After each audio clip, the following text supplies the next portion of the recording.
The horoscope. Our destiny is frequently met in the very paths we take to avoid it.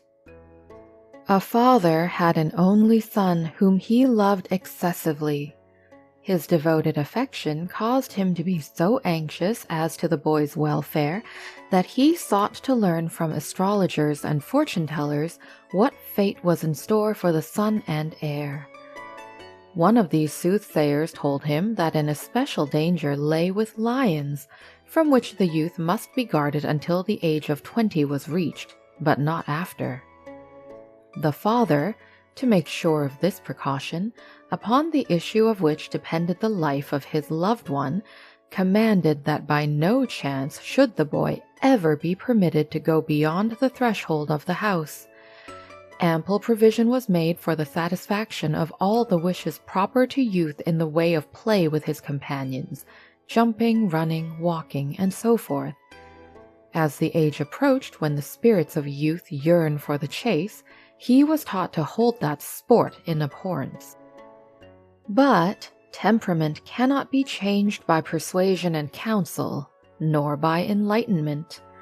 The young man, eager, ardent, and full of courage, no sooner felt the promptings of his years than he sighed for the forbidden pleasures. The greater the hindrance, the stronger the desire. Knowing the reason of his galling restrictions, and viewing day by day in his palatial home the hunting scenes pictured in paint and tapestry on every wall, his excitement became unrestrained. Once his eye fell upon a pictured lion. "Ah, monster!" he exclaimed in a transport of indignation. "It is to you that the shade and fetters in which I live are due." With that he struck the lion's form a heavy blow with his fist.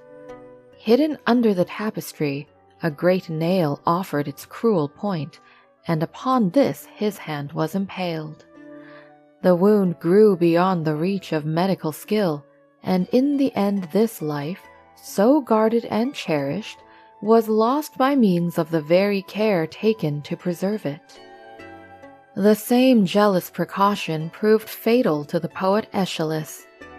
It is said that some fortune-teller menaced him with the fall of a house as his doom, upon which he at once left the town and made his bed in the open fields, far from roofs and beneath the sky.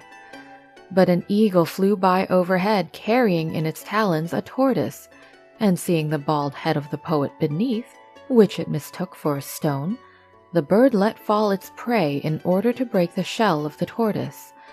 Thus were the days of poor Aeschylus ended. From these two examples it would seem that this art of fortune-telling, if there be any truth in it, causes one to fall into the very evil one would be in dread of when one consulted it.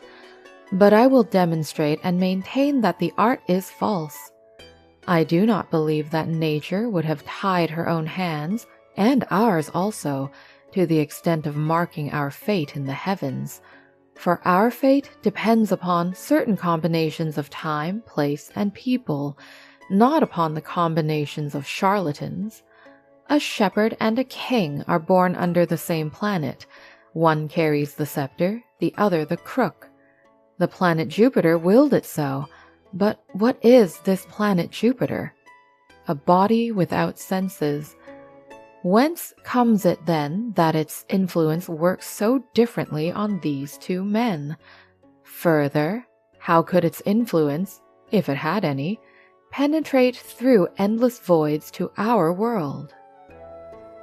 Do not attach too much importance to the two instances I have related. This beloved son and the good man Aeschylus are beside the mark. Nevertheless, however blind and lying is the fortune-teller's art, it may yet hit home once in 1,000 times.